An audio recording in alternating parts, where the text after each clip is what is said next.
नमस्कार साथियों, आप सभी को हैप्पी टीचर्स डे। ढेर सारी शुभकामनाएं। आप सभी अच्छे से पढ़ाई करें और अपने लक्ष्य को प्राप्त करें। तो कल की क्लास में हम लोगों ने बात किया था पाकिस्तान ने क्या किया था, किस तरह से पड़ोसी देशों के बारे में हम पढ़ रहे थे और तुलनात्मक अध्ययन कर रहे थे कि भारत और जो इसके दो पड़ोसी देश हैं, खास करके दो ही पड़ोसी देशों की बात हो रही है इसमें, चीन और पाकिस्तान की। तो चीन ने किस नीति का पालन किया ये तो हम लोगों ने देख लिया। पाकिस्तान के बारे में हम लोग बात कर रहे थे कि पाकिस्तान ने क्या क्या किया था। ठीक है, सबसे पहले हम लोगों ने पाकिस्तान के बारे में थोड़ा सा एक ओवरव्यू ले लेते हैं। जो हम लोगों ने बात किया था, भारत, चीन और पाक और पाक, ये जो तीन देश हैं, इन तीनों देशों की बात की जा रही है। खास करके भारत के तुलनात्मक अध्ययन की बात कही गई इस लेसन में। ये कहा गया अगर यहाँ पर केवल हम भारत की बात करें तो भारत 1947 में आज़ाद होता है। पाकिस्तान की बात करें तो पाकिस्तान भी 1947 में आज़ाद होता है। ठीक है, एक दिन पहले और बाद की घटना है।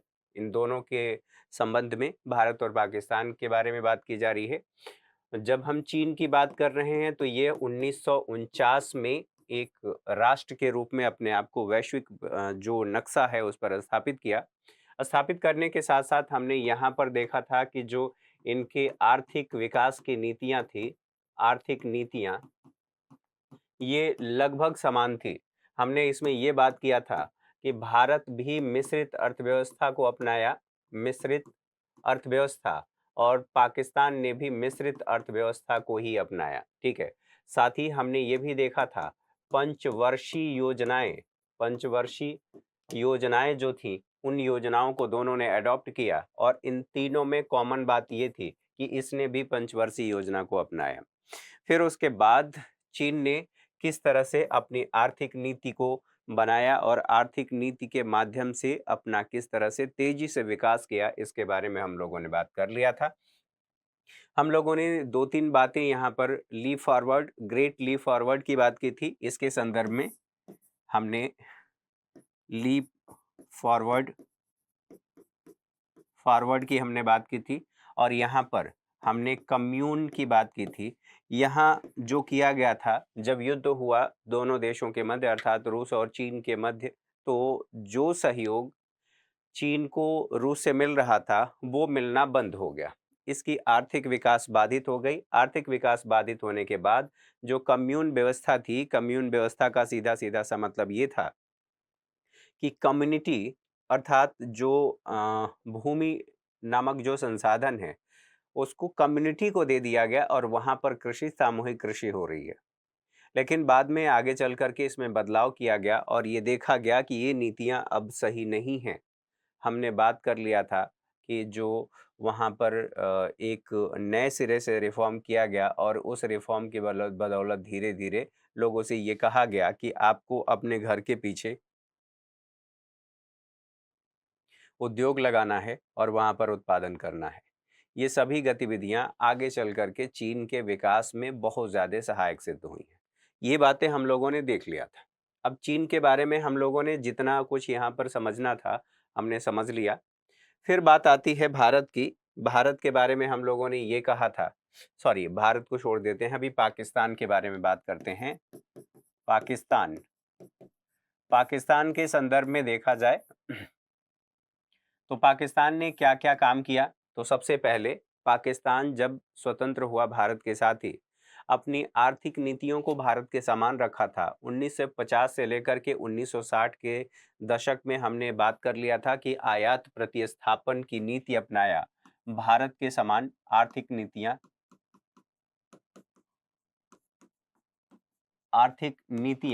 यह भारत के समान थी, भारत के समान। और यहीं पर हम लोगों ने ये भी बात किया था कि यही नहीं, 1960 से लेकर के 1950 से लेकर के 60 के समय में इसने आयात प्रतिस्थापन, 60 आयात प्रतिस्थापन प्रतिस्थापन की नीति अपनाया और इसकी वजह से इसमें कई सारी समस्याएं देखने को मिली थी। बहरहाल ये नीतियां हम लोगों ने इससे संबंधित देख लिया था, ठीक है। साथ ही साथ हमने ये भी बात किया था, यहाँ पर भी हरित क्रांति भारत की तरह ही हरित क्रांति 1965 1965 के करीब यहाँ पर भी हरित क्रांति को अपनाया गया खाद्यान्न के क्षेत्र में। और नॉर्मन बोरलॉग का नाम यहाँ पर भी आता है। दोनों लोगों को कहा जाता है कि भारत और पाकिस्तान के लिए इन्होंने जो अवधारणाएं दी थी और भारत और पाकिस्तान के काम आया। साथ ही साथ 1970 के दशक में हम लोगों ने ये बात कर लिया था कि जो पाकिस्तान में पूंजीगत उद्योग थे उन उद्योगों का राष्ट्रीयकरण किया गया था। 1970 पूंजीगत उद्योग और इन उद्योगों का राष्ट्रीयकरण किया गया था। राष्ट्रीयकरण कर दिया गया। राष्ट्रीयकरण करने के साथ साथ यह भी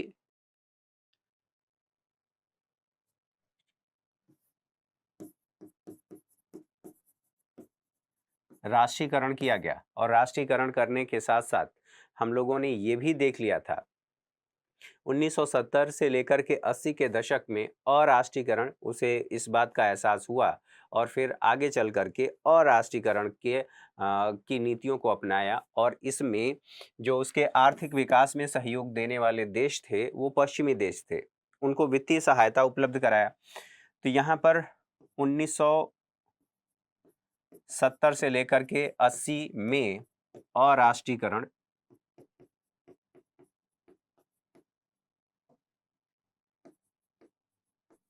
अराष्ट्रीयकरण की नीति अपनाया गया था। सबसे महत्वपूर्ण बात ये थी कि जो सहयोग इनको मिला वह पश्चिमी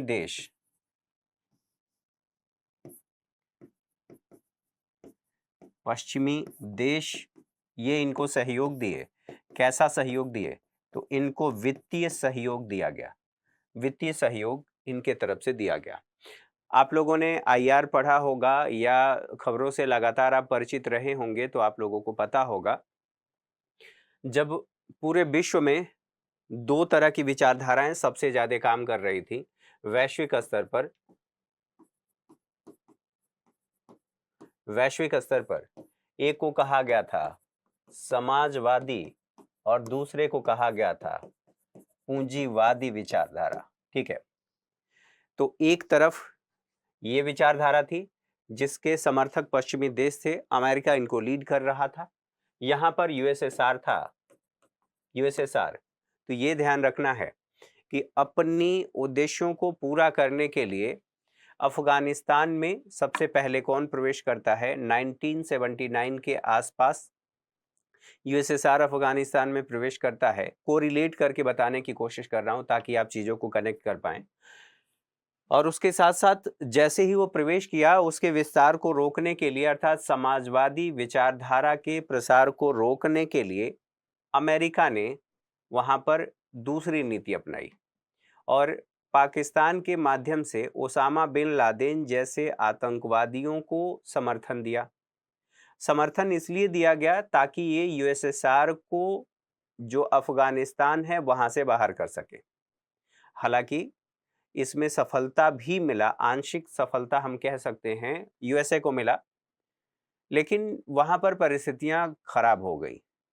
पाकिस्तान इन सभी परिस्थितियों का सहारा लेते हुए, इन सभी बातों का सहारा लेते हुए लगातार अपने उद्देश्यों की पूर्ति किया। अपने उद्देश्यों की पूर्ति कैसे किया? इन देशों से, अर्थात पश्चिमी देशों से, जो पूंजीवादी देश थे, इनसे ये कहा पाकिस्तान ने कि यहाँ पर समाजवाद का विस्तार हो रहा है और इस विस्तार को ध्यान में रखते हुए वो कहा कि अगर आपने हमारी सहायता नहीं की तो फिर यहाँ पर, अर्थात पाकिस्तान में और दक्षिण एशिया में समाजवाद हावी हो जाएगा, इस विचारधारा की पैठ बढ़ जाएगी। तो ऐसी स्थिति में मजबूरी में और अपने उद्देश्यों को पूरा करने के लिए पश्चिमी देशों ने, खास करके यहाँ पर अमेरिका की बात की जाती है, यूएसए की बात की जाती है कि उसने सहायता किया, ठीक है। इन बातों को समझने के साथ साथ अब बात ये आती है, यहाँ तक तो चीजें ठीक थी। हमने जननांक की स्थिति की बात की थी, जननांक की संकेतकों के बारे में कहा था कि आगे हम बात करेंगे, तो इसको देख लेते हैं।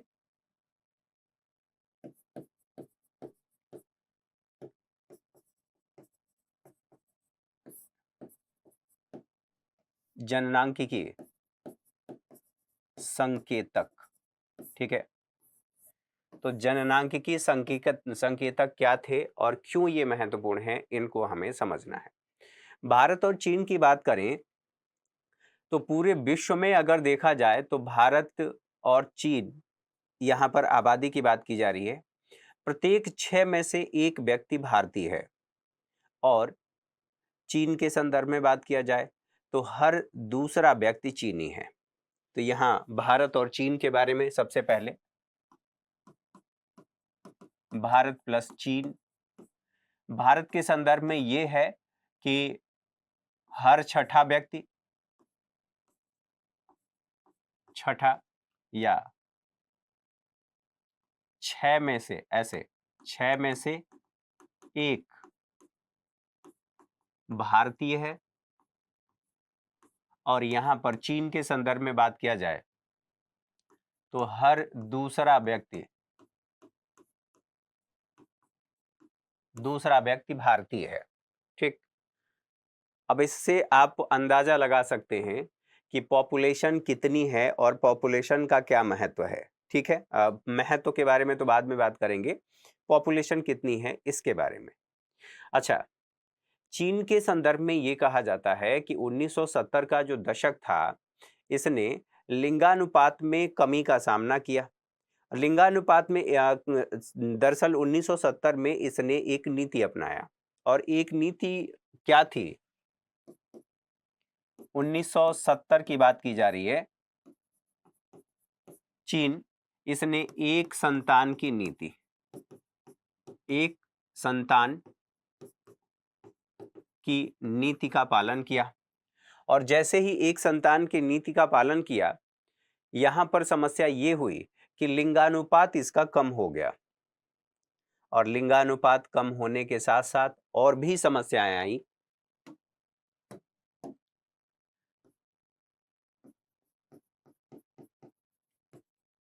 यहां पर जो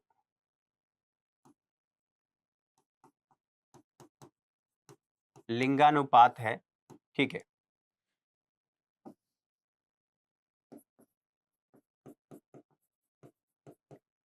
लिंगानुपात में कमी देखने को मिला। लिंगानुपात में कमी देखने को मिला, और जब लिंगानुपात में कमी होगी और जब बच्चे की नीति लागू किया गया, तो चीन ने आगे चल के देखा कि भैया जो हमारी आबादी है वह बूढ़ी हो रही है, और हमें जो आबादी मिलना चाहिए था, कार्यशील आबादी, वो नहीं मिल रही है। तो यहाँ वयोवृद्ध आबादी की बात की जाए तो वयोवृद्ध आबादी चीन में बढ़ गई। वयोवृद्ध आबादी, इसकी संख्या बढ़ गई।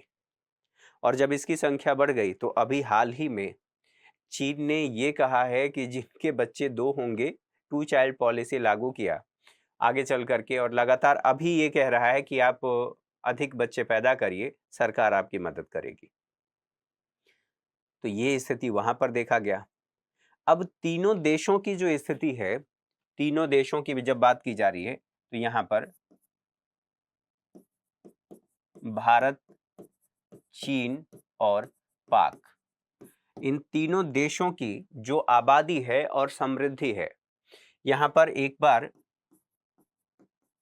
खास करके आर्थिक समृद्धि की बात कर रहे हैं। हम समृद्धि नहीं कह रहे हैं, समृद्धि की बात कर रहे हैं। कई बार आप लोग समृद्धि शब्द जोड़ लेते हैं, समृद्धि, और ये बोल देते हैं ये अलग है और ये अलग है, ठीक है। तो हम अभी इसकी बात कर रहे हैं, हम समृद्धि की बात कर रहे हैं, न कि समृद्धि की, ठीक है। तो आप इसे ध्यान रखेंगे, समृद्धि है ये, न कि समृद्धि, ठीक। समृद्धि का स्तर तीनों देशों में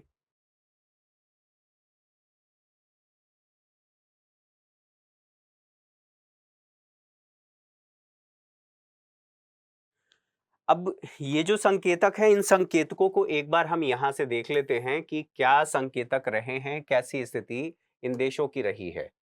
तो तीनों देशों की जब हम बारे में बात कर रहे हैं, देखिए यहाँ पर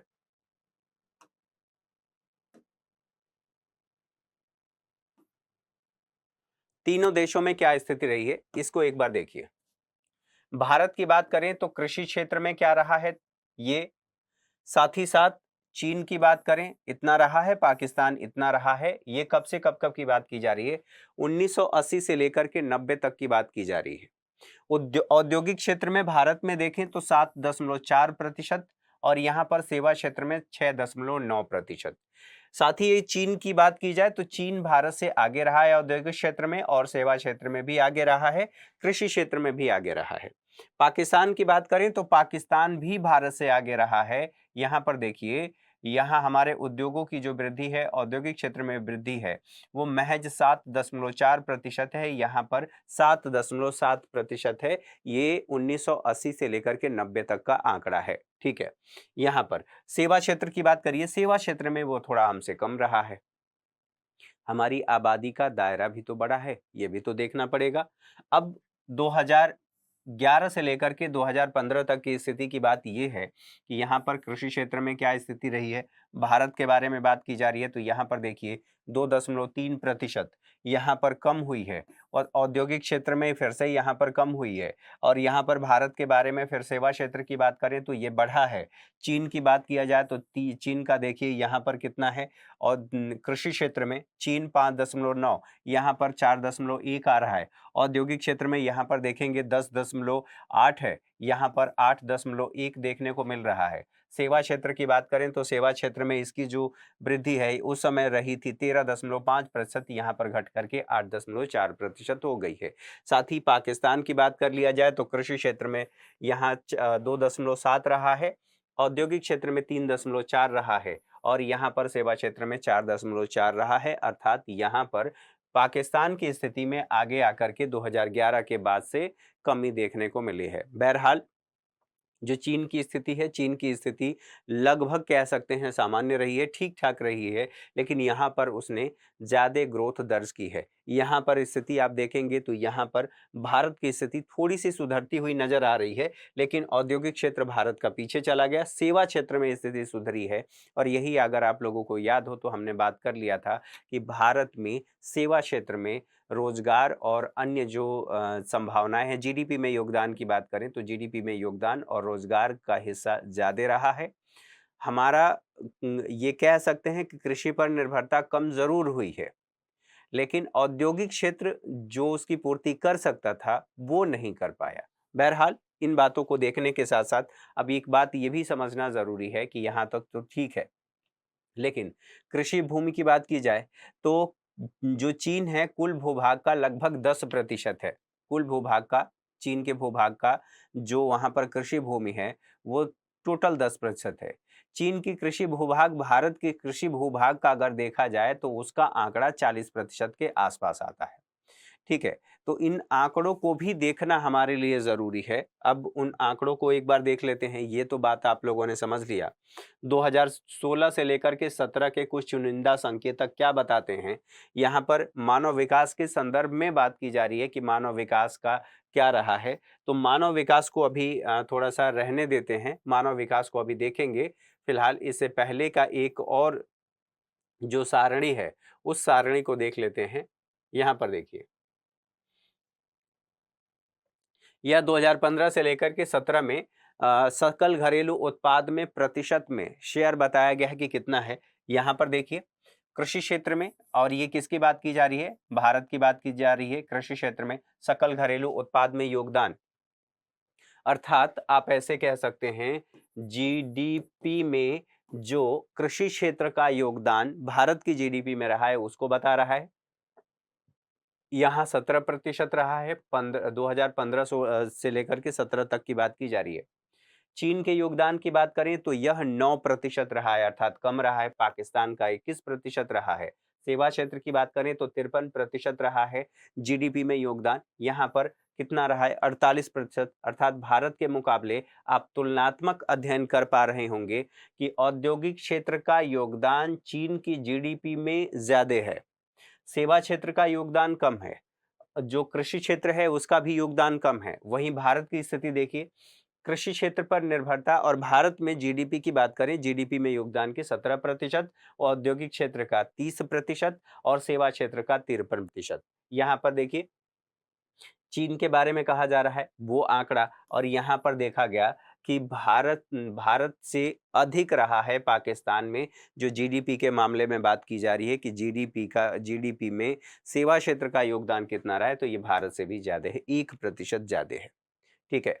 इसी के साथ साथ कार्यबल का वितरण, अर्थात कहां कहां पर कितने कार्यबल नियोजित थे या कितने कार्यबल वहां पर सेवाएं दे रहे थे, तो यहां पर देखिए ये बता रहा है भारत में, और कब की बात कर रहा है, ये भी इसी वर्ष की बात कर रहा है, 2015 से लेकर के 17 तक की ही बात कर रहा है।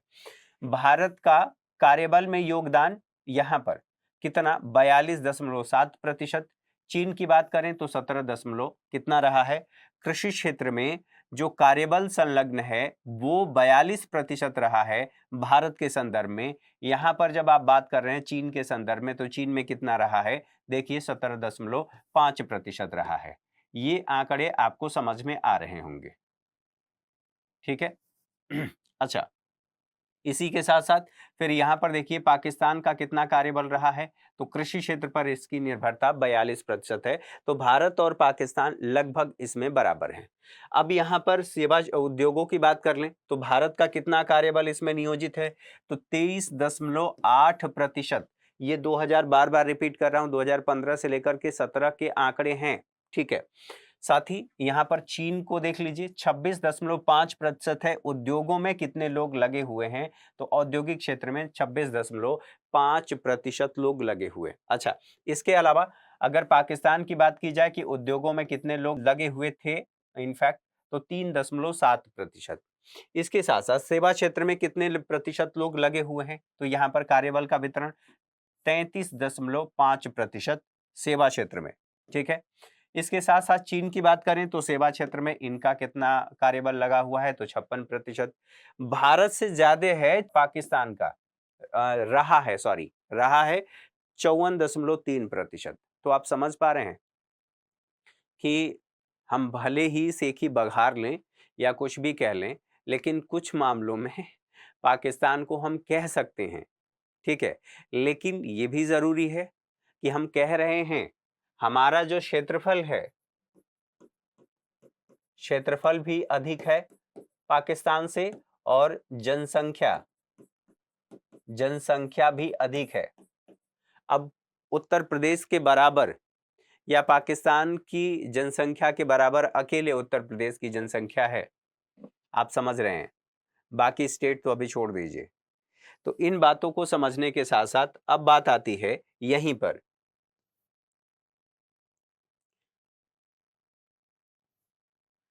कि ये तो हम लोगों ने समझ लिया, देख लिया।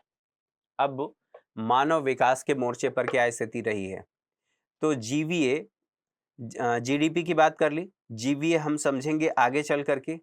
अब यहाँ पर जो अगली बात है, विकास नीतियां कैसे रही हैं, और विकास नीतियों का मूल्यांकन एक बार कर लेंगे, फिर हम आगे बढ़ेंगे। तो दोनों देशों की विकास नीतियों का मूल्यांकन, तीनों देशों के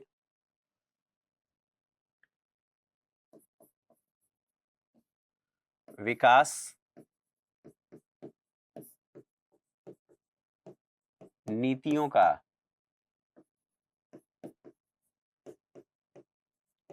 मूल्यांकन। ठीक है। किसकी विकास नीतियों का, तो इन तीनों देशों के बारे में बात किया जा रहा है, तीनों देशों का।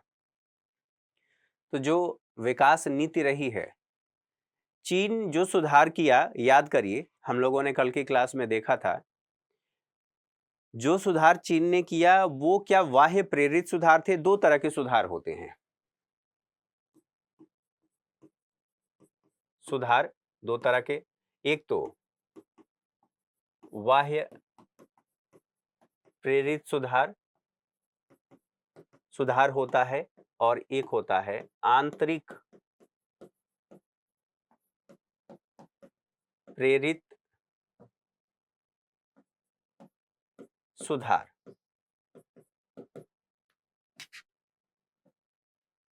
ठीक है, दो तरह के सुधार हैं। भारत में कैसा था अभी इसको समझ लेंगे, जब मैं बताऊंगा तो आप लोग खुद ही इसको देख करके समझ जाएंगे। चीन ने क्या किया 1978 में, ठीक है, चीन ने सुधार किया। पाकिस्तान ने सुधार किया 1988 में। और भारत ने कब किया, यहां पर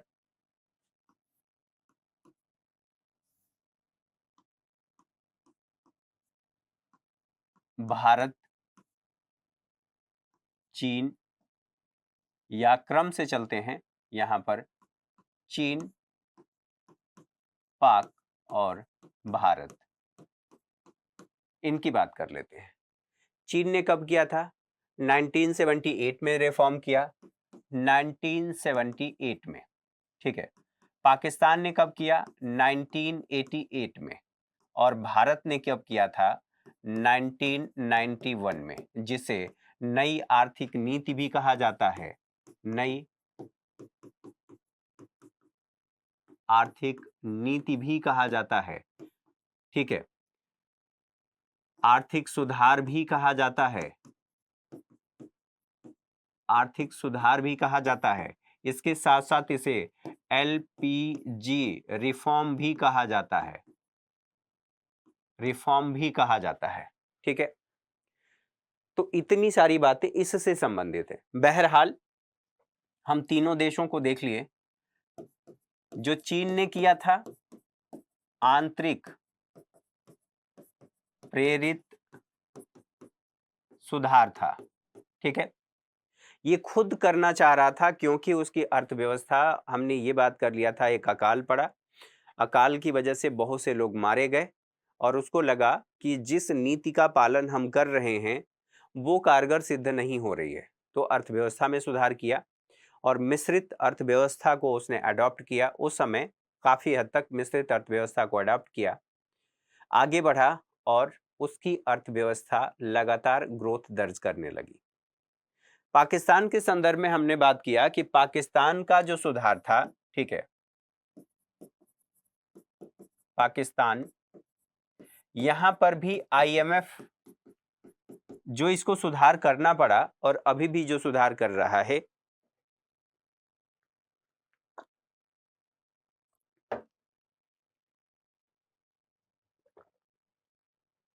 ये अपने मन से नहीं किया और ना ही अपने मन से ये अभी भी कर रहा है। इसने देखा कि अब हम सुधार नहीं करेंगे तो मामला खराब हो सकता है, तब जाकर के पाकिस्तान ने सुधार किया। आज भी उसकी स्थिति लगभग वही है। आईएमएफ से लोन की बात लगातार, और ये लगातार चर्चा हो रही है कि कैसे उसको चुकाएगा, नहीं चुकाएगा अगर सुधार नहीं करेगा। सुधार करेगा तो पाकिस्तान में महंगाई बढ़ेगी क्योंकि टैक्स का दायरा बढ़ाना पड़ेगा, और कम टैक्स अधिक लोगों से लेगा तो विरोध भी होगा, वहां पर लोगों पर दबाव भी बढ़ेगा, मुद्रास्फीति भी आएगी, और उन सभी समस्याओं का समाधान कैसे करेगा, राजनीतिक अस्थिरता भी है। तो कुल मिलाकर के कहने का मतलब ये था कि आईएमएफ के दबाव में किया गया था ये सुधार, दबाव में। ठीक है, भारत की बात करिए, हमने क्यों किया था, तो हमारे पास सुधार बीओपी का संकट था। बीओपी के साथ साथ हमने ये देखा था कि जिस नीति को हमने अपनाया था विकास बाधित हो रहा था, विकास बाधित हो रहा था हमारा, इस वजह से हमने किया। एक महत्वपूर्ण बात यह भी थी कि जो 1956 56 की हमारी नीति थी, इस नीति की बदौलत हमारी अर्थव्यवस्था में जो ग्रोथ होना चाहिए था, सार्वजनिक क्षेत्र जो घाटे में चल रहे थे उन्हें प्रॉफिटेबल होना चाहिए था, वो नहीं हो पाए थे। तो भारत में भी जो सुधार किया गया था यह आईएमएफ प्रेरित सुधार था, आईएमएफ के दबाव में सुधार किया गया था, तो ये बाह्य प्रेरित था। ये बातें समझ में आ गई क्यों सुधार किया जा रहा है। कि भैया आईएमएफ ने कहा, अगर याद होगा तो इसी क्लास के एनसीईआरटी में हमने दूसरे लेसन में ही बात कर लिया था जिसे एलपीजी रिफॉर्म कहा जाता है, लिबरलाइजेशन, प्राइवेटाइजेशन एंड ग्लोबलाइजेशन। तो सारी बातें यहीं पर आप लोगों को यहाँ से क्लियर हो गई होंगी कि चीन कैसे सुधार किया, पाकिस्तान क्यों सुधार किया और कैसे किया, भारत क्यों सुधार किया और कैसे किया। भारत ने अपनी जो अर्थव्यवस्था में 2 तरह का सुधार किया, एक तात्कालिक सुधार और एक दीर्घकालिक सुधार। जो दीर्घकालिक सुधार आप इसको ऐसे भी कह सकते हैं कि संरचना में ही परिवर्तन कर दिया गया, हमारी आर्थिक संरचना में परिवर्तन कर दिया गया और आर्थिक संरचना में जो परिवर्तन किया गया उसका प्रभाव आज भी अर्थव्यवस्था पर देखने को मिलता है। जब हमने उदारीकरण की बात की थी तो हमने ये कहा था नियमों को उदार बनाया गया था ताकि निजी क्षेत्र को वहां पर प्रवेश दिया जा सके, जिसमें 1956 की लाइसेंसिंग व्यवस्था के तहत निजी क्षेत्र प्रवेश नहीं कर पा रहा था। अब उसे इसके माध्यम से अर्थात सरकारी नीतियों को उदार कर दिया गया और उदार करने के बाद फिर उन्हें प्रवेश दिया गया। तो एक तो ये बात थी। निजीकरण किया गया, निजीकरण में भी हम लोगों ने बात कर लिया था और वैश्वीकरण भी हमने किया था। वैश्वीकरण क्यों किया था, कैसे किया था, क्या किया था, सारी बातें हमने पढ़ ली है। तो यहाँ दोनों देशों के संबंध में जो बातें हैं, इनको हम लोगों ने देख लिया, ठीक है।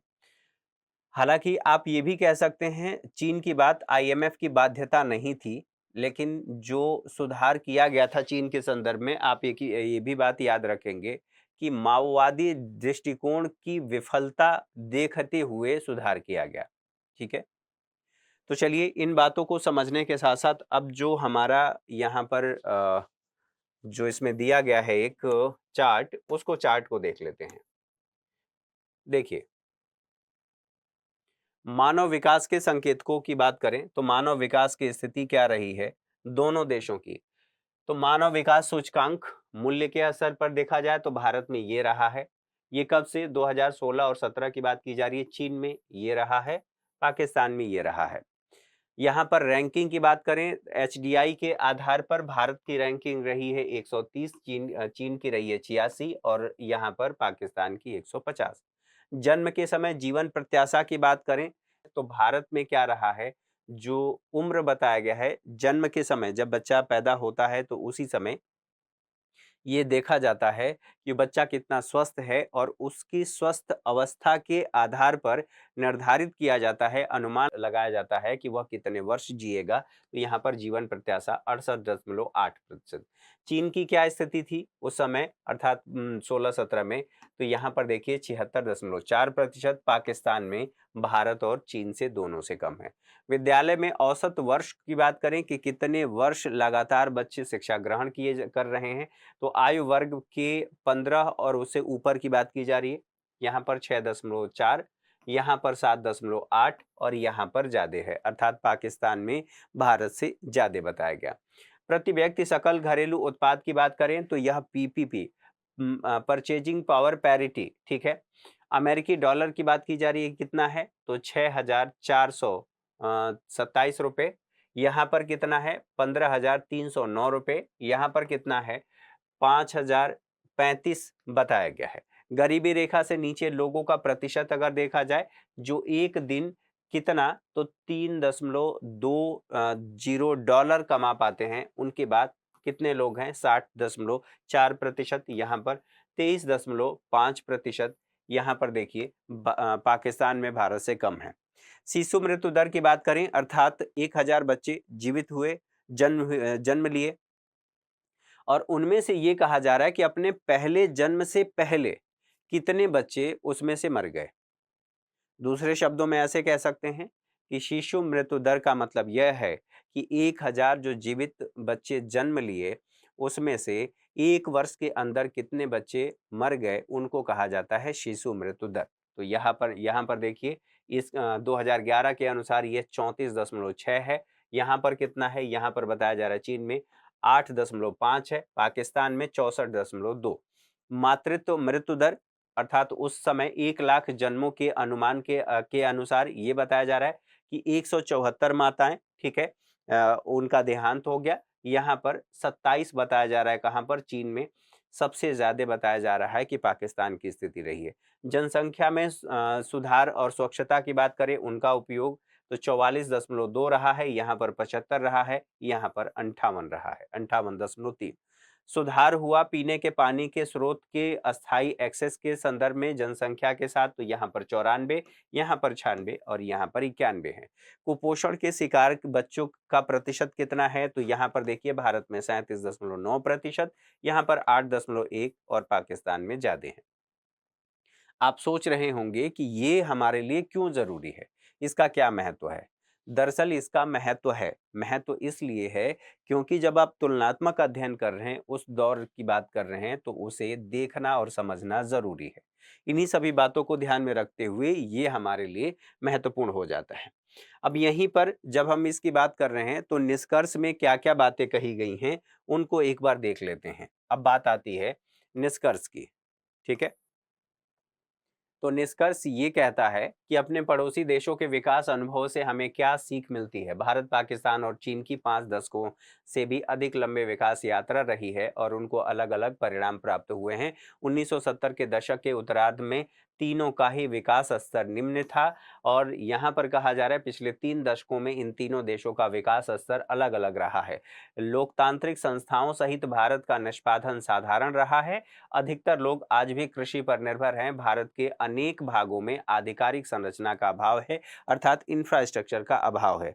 इंफ्रास्ट्रक्चर के साथ साथ यहाँ पर हमें यह भी ध्यान रखना होगा कि यहाँ जनसंख्या का रहन सहन का स्तर क्या है। उठाने की जो आवश्यकता थी, अर्थात हम अपनी जनसंख्या के या जो आबादी है उसके रहन सहन को हम ऊपर उठा सकते थे, उसमें हमने क्या किया, विद्वानों का मत क्या है इसको देख लेते हैं। तो ये बताया जा रहा है कि राजनीतिक अस्थिरता और प्रेषणों के साथ साथ विदेशी सहायता पर अत्यधिक निर्भरता और कृषि क्षेत्र का अस्थिर निष्पादन पाकिस्तान की अर्थव्यवस्था की गिरावट का कारण रहा है। इन्हें सुधार करना चाहिए था, ये सुधार इन्होंने नहीं किया। नए क्षेत्रकों की खोज इन्होंने नहीं की और ना ही इन्होंने कहीं निवेश के लिए अपनी आबादी को या निवेश को प्रोत्साहित किया। कोई भी देश जब विकास कर रहा है तो विकास के साथ साथ उसे ये देखना होता है कि नए क्षेत्र निवेश के नए क्षेत्रकों की खोज करे और उस क्षेत्र में निवेश करके अपने आबादी को रोजगार दे। इनके पास पैसा आ रहा था, पाकिस्तान की बात करें, पैसा आ रहा था और मस्त ये जीवन जी रहे थे, लेकिन इन्होंने विकास के लिए जो करना चाहिए था वो नहीं किया और उसका परिणाम ये रहा कि ये आर्थिक विकास और कई मोर्चों पर विफल साबित हुए। साथ ही साथ पिछले 3 वर्षों में कई समष्टि अर्थशास्त्र सूचक सकारात्मक ऊंची विकास दर्ज दर्शा रहे हैं, जो आर्थिक पुनरुत्थान को सूचित कर रहे हैं। चीन की में राजनीतिक स्वतंत्रता का अभाव है। अब यहाँ पर देखिए तीनों के शासन प्रणाली में क्या अंतर है। हालांकि जब पाकिस्तान स्वतंत्र एक देश बना उस समय भी उसने लोकतांत्रिक शासन प्रणाली को अपनाया, एडॉप्ट किया, लेकिन वहां पर धर्म की प्रधानता है। धर्म की प्रधानता के साथ साथ हमने ये भी देखा कि लगभग 3 दशक ऐसा बीता है, जितने वर्ष भारत की स्वतंत्रता के हो गए उतने ही वर्ष पाकिस्तान की स्वतंत्रता के हो गए।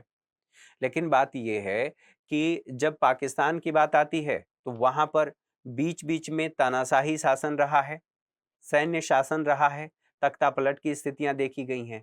तो अगर टोटल को हम मान लें भारत और पाकिस्तान दोनों को, तो ये जो हमारा स्वतंत्रता दिवस था वो 76वां था। कुछ कुछ स्रोतों में इसे 77वां भी बताया गया है। फिलहाल अगर इतने वर्ष भारत के लिए मान लिया जाए, जो भी आप मान लें, पीआईबी में 76वां दिया गया है। ठीक है, पीआईबी में 76वां दिया गया है। अब पाकिस्तान की बात करें तो इसमें से 3 दशक यानी कि 30 वर्ष तो वो सैन्य शासन के अधीन रहा है, अर्थात राजनीतिक स्वतंत्रता की कमी थी। इसके साथ साथ जो राजनीतिक मूल्य थे उनका विकास नहीं हो पाया। चीन की बात करें तो चीन में तानाशाही है, एक दलीय व्यवस्था है, आप ऐसे कह लीजिए। यहां पर राजनीतिक स्वतंत्रता का अभाव तथा मानव अधिकारों के बारे में भी कहा जा रहा है। मानव अधिकारों का, ठीक है, अधिकारों पर उसके निहितार्थ चिंता के मूल विषय हैं। फिर भी अंतिम 3 दशकों में से इसने अपनी राजनीतिक प्रतिबद्धता को खोए बिना बाजार व्यवस्था का प्रयोग किया तथा निर्धनता निवारण के साथ-साथ समृद्धि के स्तर को बढ़ाने में सफल रहा। किसके बारे में बात की जा रही है? चीन के बारे में। इन सभी बातों के अलावा आप यह भी कहा जा रहा है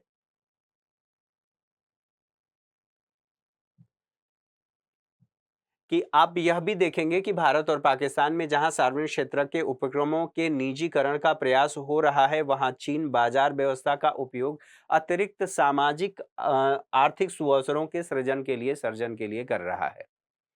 ठीक है, हम विनिवेश की बात कर रहे थे, यहां पर वही तो कहा गया है कि निजीकरण भी कर रहा है। उपक्रमों का निजीकरण भारत में भी किया जा रहा है।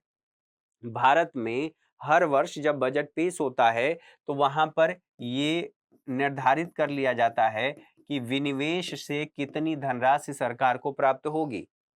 पाकिस्तान भी यही कर रहा है, भारत भी यही कर रहा है। चीन क्या कर रहा है? चीन विनिवेश नहीं कर रहा है, वो क्या कर रहा है? व्यवस्था का अर्थात बाजार व्यवस्था का उपयोग कर रहा है। बाजार व्यवस्था कैसे काम करती है अगले उसमें आपको पता चलेगा। फिलहाल यहाँ पर 2 बातें बता दे रहा हूं केवल मांग और आपूर्ति पर, अर्थात बाजार अर्थव्यवस्था बाजार की शक्तियों पर काम करता है, अर्थात मांग और आपूर्ति पर काम करता है। ठीक है, तो ये क्या कर रहा है? अतिरिक्त सामाजिक आर्थिक सुअवसरों के सर्जन के लिए कर रहा है, सृजन के लिए कर रहा है। यहाँ पर सामुदायिक भू स्वामित्व को कायम रखते हुए और लोगों को भूमि पर कृषि की अनुमति देकर चीन ने ग्रामीण क्षेत्रों में सामाजिक सुरक्षा सुनिश्चित कर दी। साथ ही चीन में सुधारों से पूर्व ही सामाजिक आधारिक संरचना उपलब्ध कराने में सरकार का जो हस्तक्षेप है वो ज्यादा है। तो कुल मिलाकर के इन मोर्चों पर जो इसका सुधार है, हम बात कर रहे हैं चीन का सुधार, वो दोनों देशों से काफी बेहतर साबित हुआ है। लेकिन जब शासन प्रणाली की बात होगी, जब स्वतंत्रता की बात होगी, नागरिक अधिकारों की बात होगी, तो दोनों देशों में भारत आगे दिखाई देगा। क्योंकि भारत एक लोकतांत्रिक देश है और यहाँ पर संविधान द्वारा स्थापित प्रक्रिया के अनुसार शासन व्यवस्था चलाई जाती है या शासन व्यवस्था चलती है। तो इससे संबंधित बातों को हम लोगों ने देख लिया कि क्या-क्या बातें इसमें थी। अच्छा, अब ये आपकी जो 11वीं क्लास की एनसीईआरटी थी, वो आपकी खत्म हो गई। अब 11वीं क्लास के बाद अब 12वीं क्लास की एनसीईआरटी को हम शुरू करेंगे और 12वीं क्लास की एनसीईआरटी को एक बार यहाँ पर देख लेते हैं। तो ये हमारा पूरी 11वीं क्लास की जो एनसीईआरटी थी वो खत्म होती है। ठीक है, अब हम 12वीं क्लास की एनसीईआरटी 12वीं क्लास में 2 एनसीईआरटी हैं।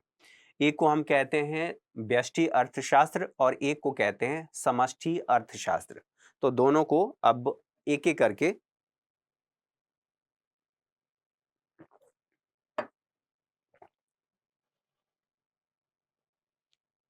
एक-एक करके देख लेते हैं। तो हमारा जो अब नया शुरू हो रहा है इसमें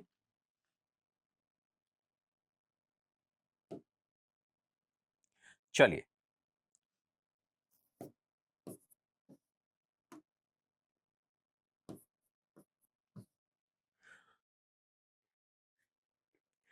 यहाँ पर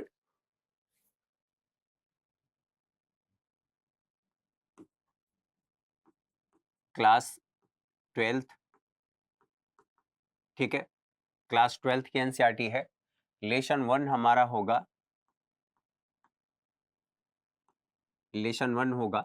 इंट्रो से हम शुरुआत करेंगे और लेसन 1 इंट्रो ही है। यहाँ इसका जो किताब का नाम है व्यष्टि अर्थशास्त्र एक परिचय।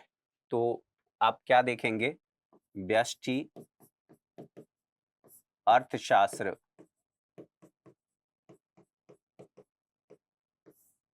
एक परिचय। ठीक है, इसमें जब हम इंट्रो की बात करेंगे तो इंट्रो में क्या क्या चीजें होनी चाहिए? जो एनसीईआरटी का पहला लेसन है, इस पहले लेसन का नाम ही है परिचय। ठीक है, परिचय,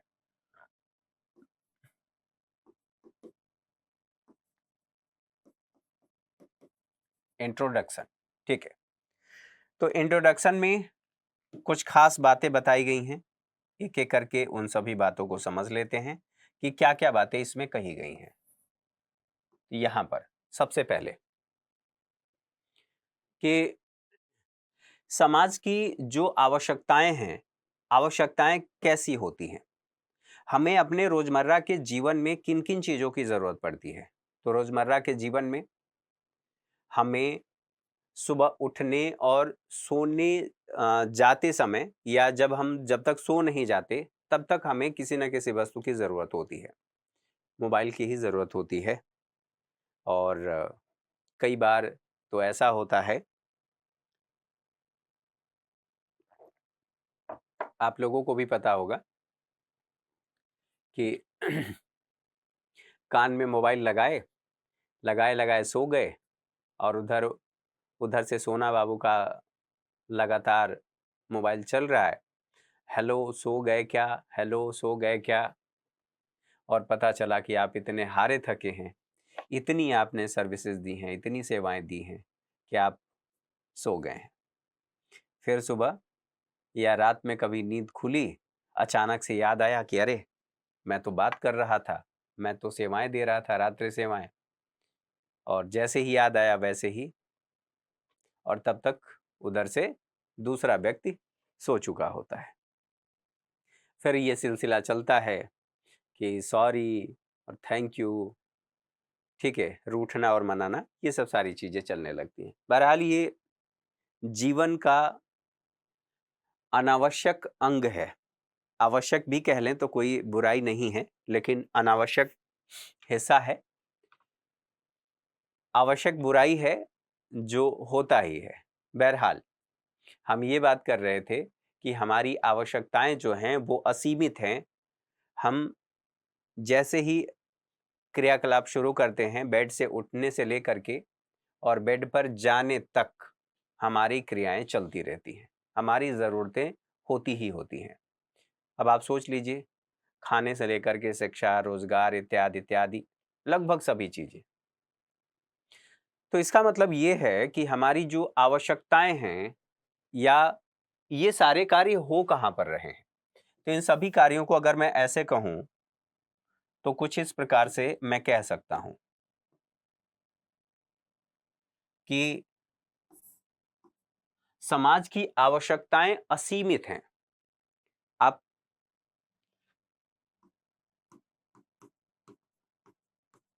आवश्यकताएँ क्या हैं? असीमित हैं। अब आवश्यकताएँ असीमित हैं, लेकिन हमारी ज़रूरतें भी तो अलग-अलग हैं। जो मेरी ज़रूरत है, वो ज़रूरी नहीं है कि आपकी हो, लेकिन हमारी और आपकी कॉमन ज़रूरत हो सकती है। कॉमन ज़रूरत क्या हो सकती है? खाद्यान्न हो सकता है, भोजन हो सकता है और ये बिल्कुल सही बात है। भोजन की आवश्यकता मुझे भी है, आपको भी है। तो ये क्या बता रहा है कि ये जो चीज़ें हैं, सबकी असीमित आवश्यकताएँ तो हैं, लेकिन ये आवश्यकताएँ अलग-अलग हैं, अलग-अलग हैं। सबकी आवश्यकताएँ अलग-अलग हैं। अब सबकी आवश्यकताएँ अलग-अलग होने के साथ-साथ उनमें सामंजस्य बिठाना है। सामंजस्य कैसे बिठाएँगे? सामंजस्य एक ये बात तो हमारी समझ में आ गई कि हमारी जो आवश्यकताएँ असीमित हैं, सुबह बेड से उठने के बाद और बेड पर जाने से पहले, ये चीज़ें चलती रहती हैं। लेकिन कभी ऐसा होता है कि मुझे जिस चीज़ की ज़रूरत है, मुझे अभी शिक्षा की ज़रूरत है, लेकिन कोई ऐसा व्यक्ति हो जिसे शिक्षा की ज़रूरत नहीं हो। एक व्यक्ति ऐसा भी हो सकता है जिसे कार की ज़रूरत हो, मेरी ज़रूरत नहीं है। एक व्यक्ति ऐसा हो सकता है जिसे बाइक की ज़रूरत हो, ठीक है? मेरी ज़रूरत नहीं हो सकती है। अब इन ज़रूरतों की पूर्ति कैसे की जाए? क्या हमारे पास इन ज़रूरतों को पूरा करने के लिए पर्याप्त संसाधन हैं? तो अब इन ज़रूरतों की पूर्ति होगी कैसे? तो होगी संसाधनों से। तो संसाधन कैसे? संसाधन यानी कि मानव संसाधन और प्राकृतिक संसाधन, अभी 2 की बात करते हैं, ठीक है? हमने ये देखा जो संसाधन है भैया ये तो सीमित हैं।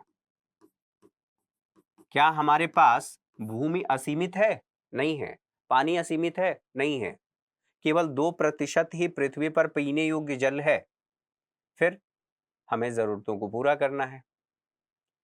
हमारे पास जो कृषि भूमि है वो भी सीमित है, लेकिन हमारी खाद्यान्न आवश्यकताएं, जो सबकी आवश्यकताएं हैं, उसको पूरा करना है।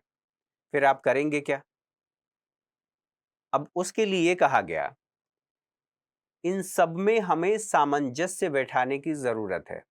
क्या करने की जरूरत है? तो ये कहा गया कि भैया ये जो जरूरतें हैं इसमें हमें सामंजस्य बिठाना है। सामंजस्य बिठाना। सामंजस्य बिठाना, कैसा सामंजस्य और कैसे सामंजस्य? तो यहां पर जो हमारे पास संसाधन है, किस चीज में? तो यहां पर संसाधन और आवश्यकताएं। आवश्यकताएं, इन दोनों में हमें सामंजस्य बिठाने की जरूरत पड़ेगी। और जब सामंजस्य बिठाने की जरूरत पड़ेगी तो यहीं पर एक बात समझ में आती है कि भैया हम करेंगे कैसे। हमारी आवश्यकताओं की तो पूर्ति करनी है, और आवश्यकताओं की पूर्ति करनी है, हमारे पास सीमित संसाधन है। फिर हम क्या करें? तो इसके लिए एक और बात यहां पर आई कि ठीक है, आवश्यकताएं हमारी असीमित है, तो एक व्यक्ति क्या करता है, अपनी जो जरूरतें हैं उनको सीमित करता है और ये देखता है कि मेरी प्राथमिकता क्या है। प्राथमिकता का मतलब, मुझे बच्चे की शिक्षा पर खर्च करना है, मुझे अभी घर चाहिए, ना कि मुझे कार चाहिए। घर रहेगा तो कार की व्यवस्था बाद में कर लेंगे। तो लोगों को ये सोचना पड़ता है, अर्थात ये समाज को सोचना पड़ता है कि मुझे अभी किस चीज की जरूरत है, और उसी संदर्भ में वो निर्धारित कर लेता है, अर्थात अपनी सीमित संसाधनों का उपयोग कर लेता है।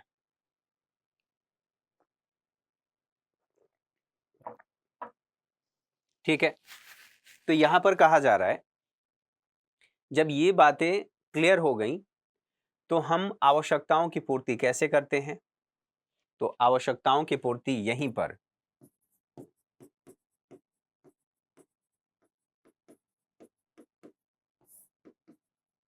आवश्यकताओं की पूर्ति कैसे की जाती है? तो इसके लिए जो हमारे पास सीमित संसाधन हैं उनका उत्कृष्टतम प्रयोग कर लेते हैं।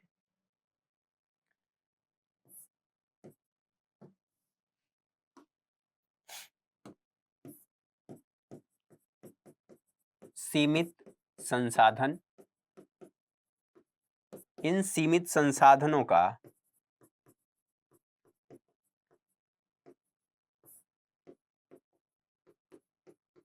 उत्कृष्टतम हम प्रयोग कर लेते हैं। क्या कर लेते हैं? उत्कृष्टतम कह लीजिए या उत्कृष्ट कह लीजिए, ये ज्यादा सही रहेगा।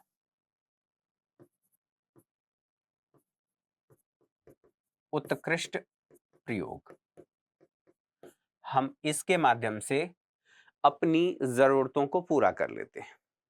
अब बात यहीं पर आती है कि अर्थशास्त्र के अध्ययन का विषय क्या है। तो अर्थशास्त्र के अध्ययन का विषय है सीमित संसाधनों से अपनी असीमित आवश्यकताओं की पूर्ति। अब करेगा कैसे? हमारे पास संसाधन सीमित है, जैसे यहीं पर भूमि। भूमि हमारे पास सीमित है, लेकिन हमें क्या चाहिए? खाद्यान्न चाहिए। हमने क्या किया? खाद्यान्न का उत्पादन किया। हमें केवल खाद्यान्न ही थोड़ी चाहिए, और भी तो चीजें चाहिए। तो जो हमने इस भूमि पर खाद्यान्न का उत्पादन किया, उत्पादन कैसा हुआ? उत्पादन अधिशेष, अधिशेष हुआ। और जब उत्पादन अधिशेष हुआ तो जो हमारी आवश्यकता थी, मान लेते हैं 100 केजी, या ऐसे मान लेते हैं 1 कुंटल हमें गेहूं की आवश्यकता थी, जिसमें हम पूरे साल खा सकते हैं। इसको रख करके और जो हमारा उत्पादन हुआ है वो 4 कुंटल हुआ है, मान लेते हैं। हमने क्या किया, 1 रख लिया और 3 को हमने बाजार में, ठीक है, बाजार में हमने बेच दिया। ऐसे समझ लीजिए, लिखने में समय लगेगा और समय को रिड्यूस करना है जहां पर जरूरत हो। तो बाजार में हमने बेच दिया, वहां से जो पैसा मिला, यहां इसको बेचने के बाद इसका हमने उपयोग कर लिया, किस लिए, जरूरतों की पूर्ति के लिए।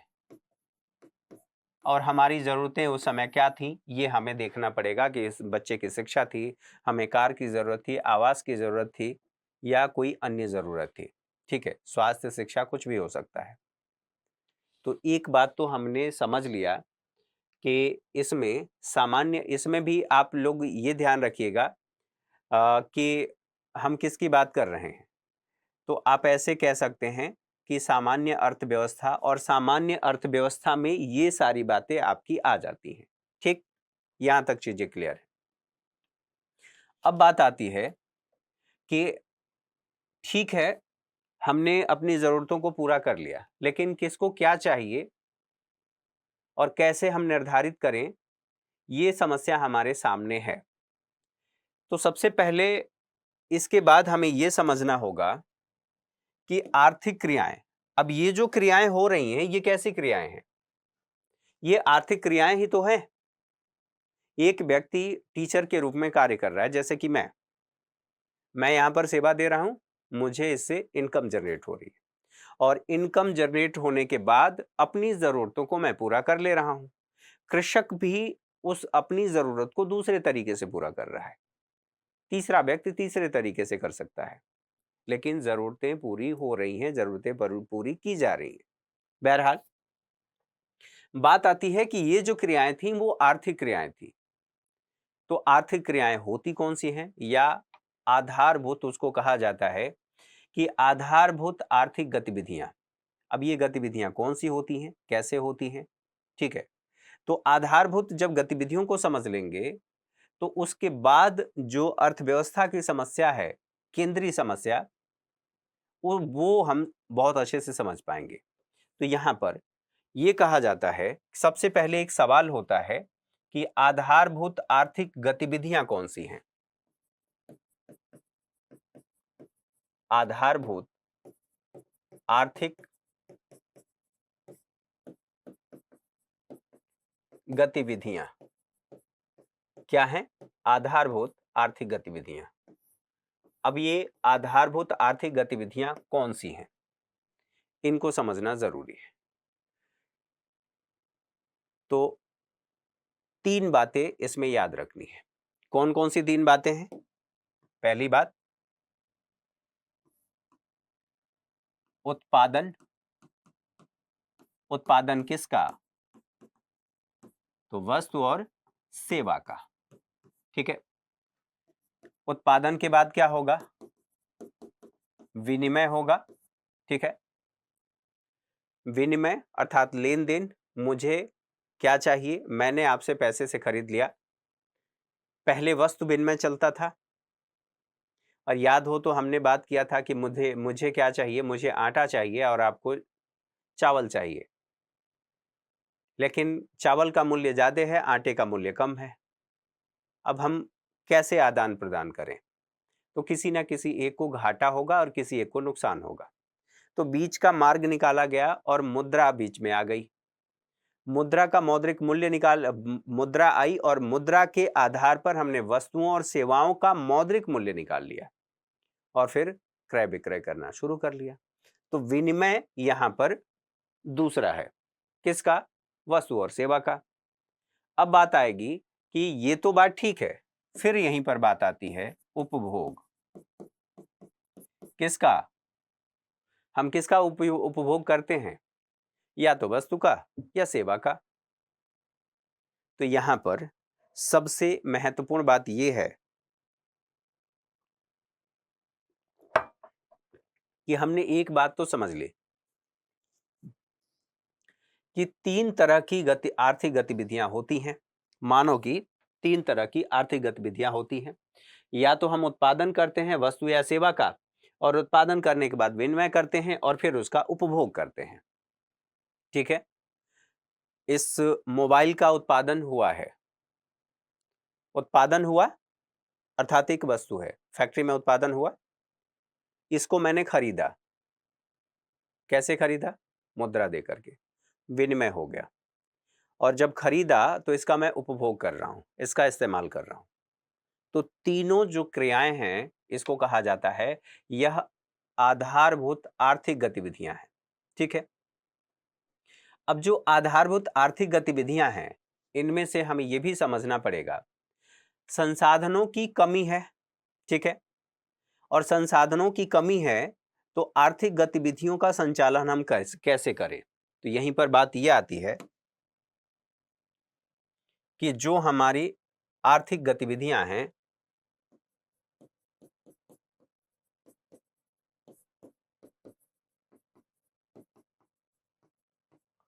आर्थिक गतिविधियां तो हमारी हैं, ठीक बात है, लेकिन इन आर्थिक गतिविधियों को संचालित करने के लिए हमारे पास क्या क्या होना चाहिए?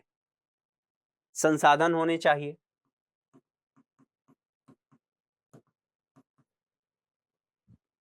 हमारे पास संसाधन होने चाहिए।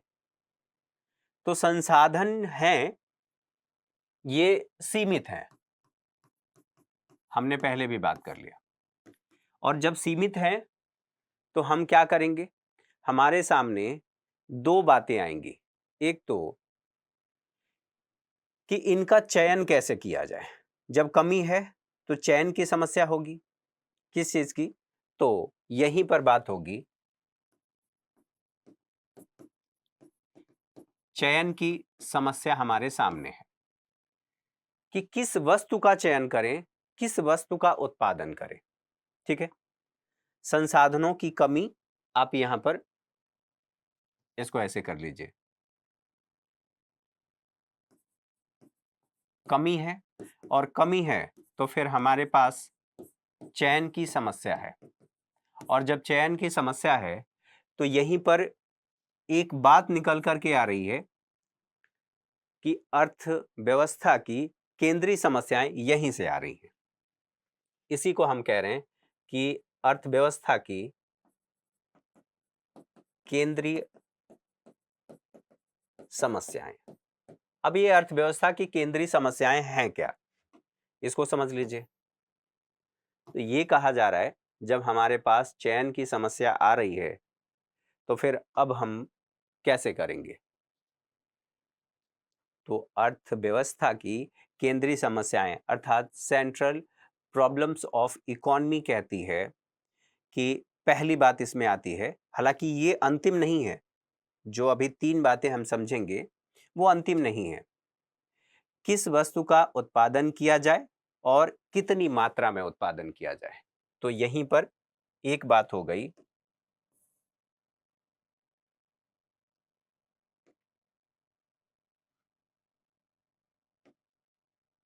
यहां पर लिख देता हूं, अर्थव्यवस्था की, अब ये हमारा मेन हेडिंग बन गया, केंद्रीय समस्या है। केंद्रीय समस्या क्या है? किन वस्तुओं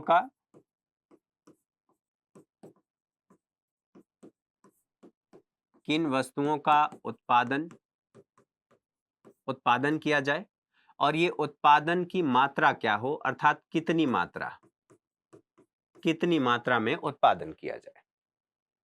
ठीक है, तो किन वस्तुओं का उत्पादन किया जाए, तो इसका मतलब क्या आप समझ रहे हैं? हम कुछ खास किस्म की वस्तुओं का उत्पादन कर सकते हैं, आवास, खाद्य और विलासिता की वस्तु। तो जब हम किन वस्तुओं की बात कर रहे हैं तो यहां पर हम हो सकता है कि ये सोच लें हमें आवास की जरूरत है, किसी व्यक्ति के लिए खाद्यान्न की जरूरत हो, और किसी व्यक्ति के लिए ये भी हो सकता है कि विलासिता की वस्तु की जरूरत हो, क्योंकि उसके पास पैसा है तो वो सोचेगा कि उसकी जरूरत के अनुसार चीजें उत्पादित की जाएं। तो विलासिता की बात की जा रही है, विलासिता, ठीक है।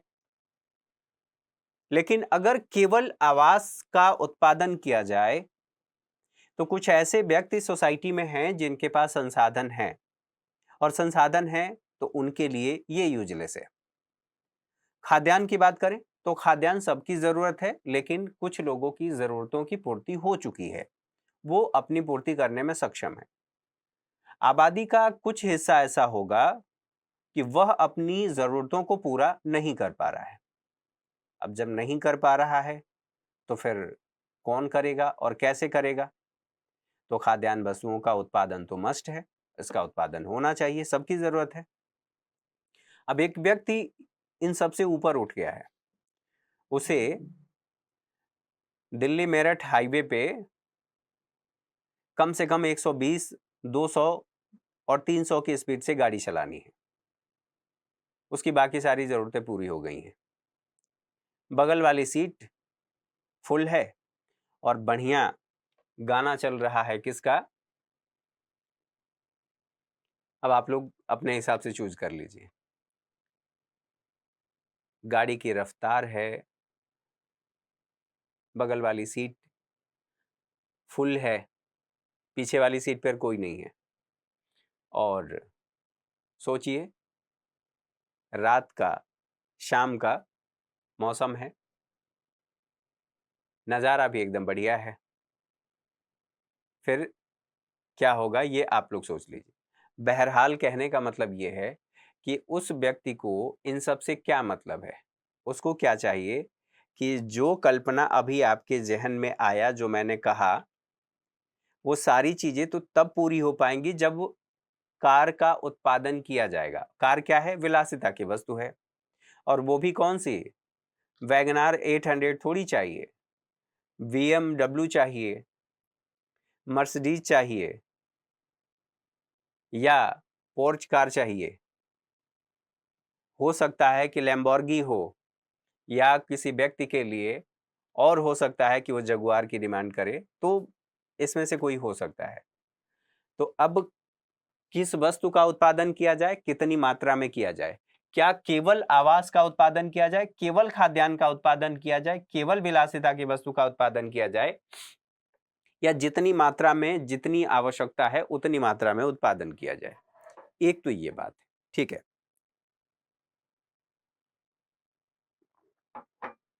अगली बात ये आती है कि उत्पादन कैसे किया जाए।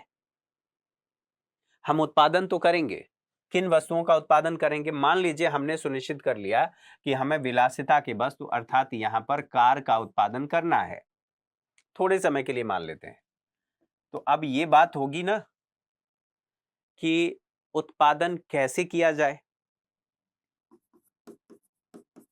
उत्पादन कैसे किया जाए,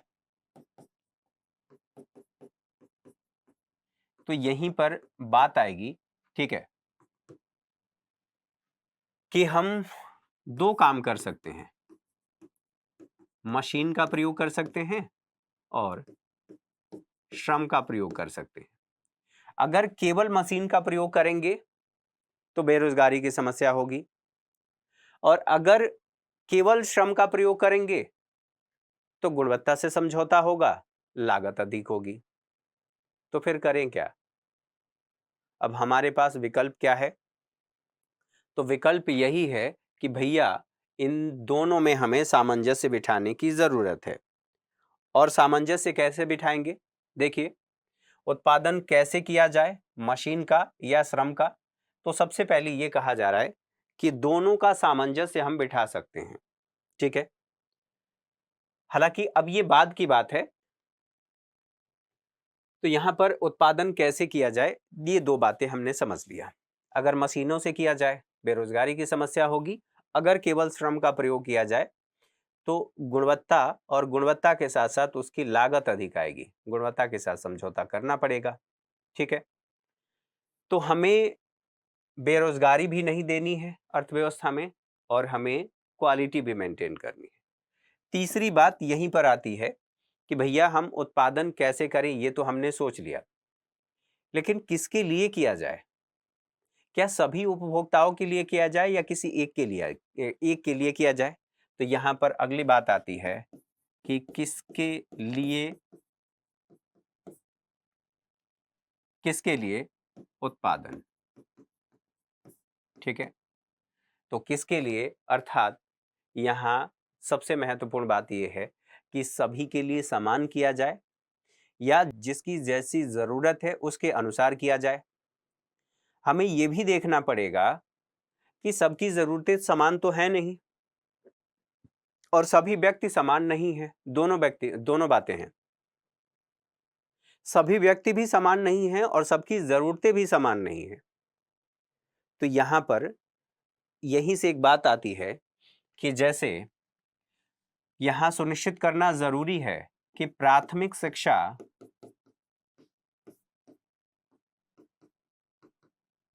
ये सभी की जरूरत है, स्वास्थ्य सभी की जरूरत है, ठीक है, आवास यह सभी की जरूरत है, ठीक है। अब इनको सुनिश्चित करने का काम करेगा कौन? तो यहीं से अर्थव्यवस्थाओं के स्वरूप का जन्म हो जाता है और विश्व में जो अर्थव्यवस्थाएं देखी जाती हैं, इन्हीं केंद्रीय समस्याओं का ध्यान रखते हुए उनकी स्थापना होती है और आगे बढ़ता है, पूरा ये कार्यक्रम आगे बढ़ता है। तो अब बात आती है कि दरअसल हम जो तीन बातें समझ रहे थे, वो तीन बातों का सार क्या है? तो तीन बातों का सार ये है कि सीमित संसाधनों का प्रयोग करके या संसाधनों का निवेश करके हम अंतिम वस्तुओं और सेवाओं का वितरण कैसे करें, यही इसकी केंद्रीय समस्या है। तो केंद्रीय समस्या अब क्या हुई?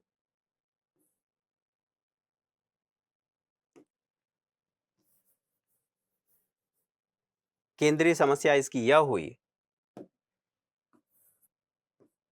कि सीमित संसाधनों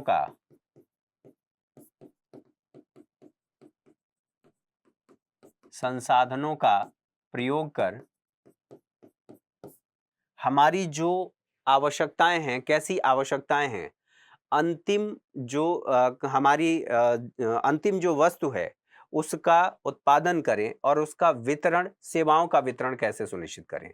तो अंतिम वस्तुओं और सेवाओं का वितरण, अंतिम वस्तुओं और सेवाओं का वितरण,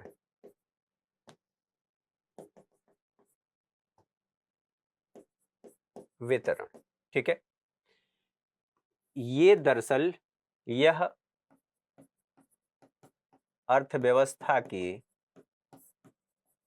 केंद्रीय समस्या है। क्या है ये? यही केंद्रीय समस्या है। यहां पर हमने टुकड़ों में बांट करके देखा और यहां पर संक्षेप में हमने समझ लिया कि दरअसल ये क्या है। अब इन बातों को समझने के साथ साथ अब बात ये आती है कि जो आर्थिक क्रियाकलाप हैं, आर्थिक क्रियाकलापों का आयोजन किया कैसे जाए। ये तो बात हमने समझ ली कि हमें करना क्या है, सीमित संसाधन है उसका प्रयोग किया और अंतिम वस्तुओं और सेवाओं का हमने उत्पादन किया, उसका वितरण करना है, सभी को वितरण करना है। और वितरण करना है, जरूरतें अलग अलग हैं लेकिन वितरण करना है, कुछ ऐसी जरूरतें हैं जो सबकी समान है। तो इसके लिए एक और बात आई कि आर्थिक क्रियाओं का आयोजन कैसे किया जाए, मतलब ये सारे कार्य कैसे किया जाए, इसके लिए कोई व्यवस्था तो होनी चाहिए। यहीं पर बात आती है जो आगे हम पढ़ने वाले हैं, आर्थिक क्रियाओं का आयोजन, ठीक है। आर्थिक क्रियाकलापों का कह सकते हैं या आर्थिक क्रियाओं का आयोजन।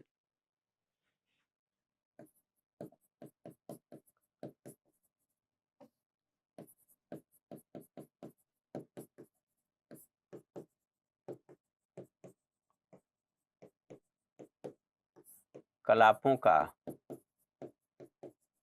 आयोजन। ठीक है, ये कैसे किया जाए?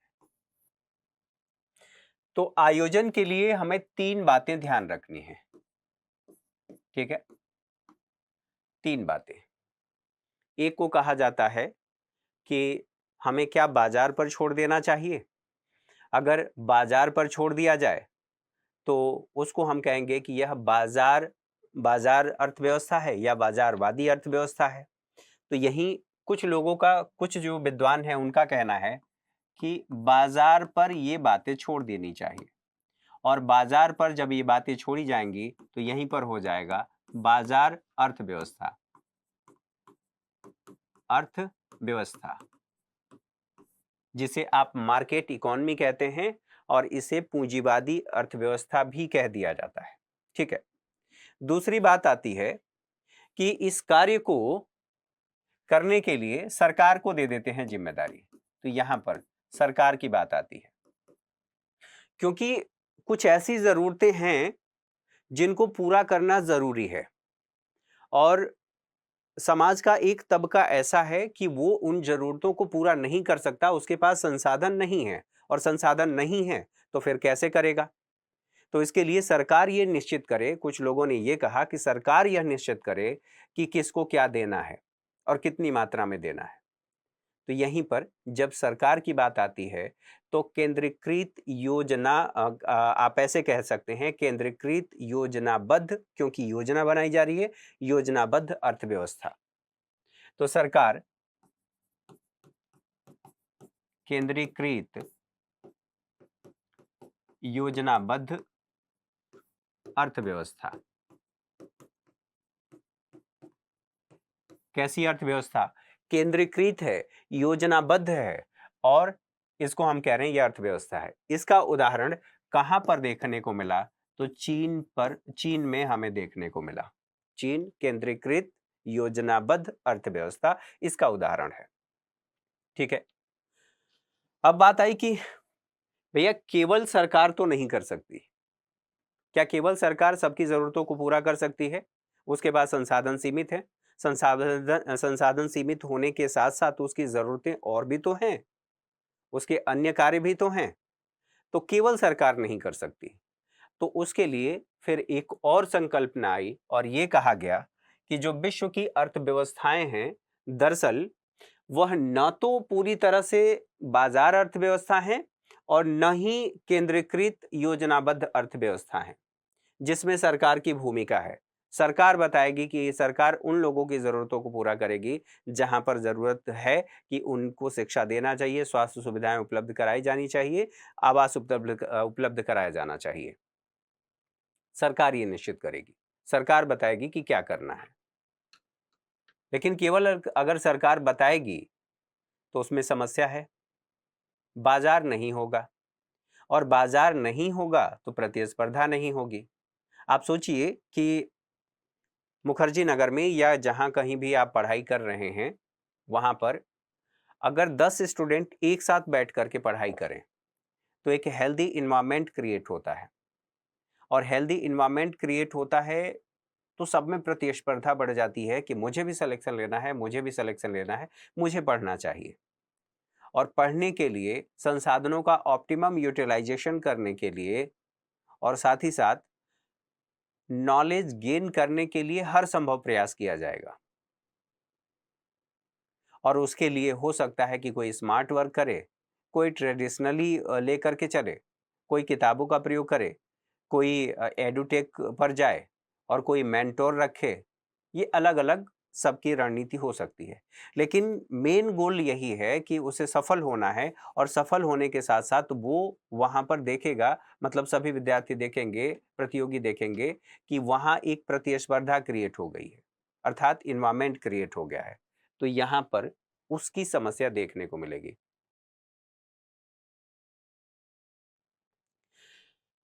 तो जब ये स्थिति देखी गई तो यहां पर एक और आया है, उसको कहते हैं कि मिश्रित अर्थव्यवस्था। अर्थव्यवस्था अर्थात न तो ये पूरी तरह से बाजार अर्थव्यवस्था होगा, बाजार अर्थव्यवस्था, और न ही पूरी तरह से केंद्रीकृत होगा, केंद्रीकृत होगा। दोनों का मिश्रित रूप होगा, इसीलिए इसे कहा गया कि मिश्रित अर्थव्यवस्था होगी। कैसी अर्थव्यवस्था? यह मिश्रित अर्थव्यवस्था होगी। ये बात यहां पर समझ में आ गई। तो अब यहीं से इन बातों की शुरुआत हो जाती है कि दरअसल बाजार अर्थव्यवस्था जो है वो किस पर काम करती है। तो अगला जो हमारा यहीं पर हेडिंग होगा वो होगा बाजार अर्थव्यवस्था। बाजार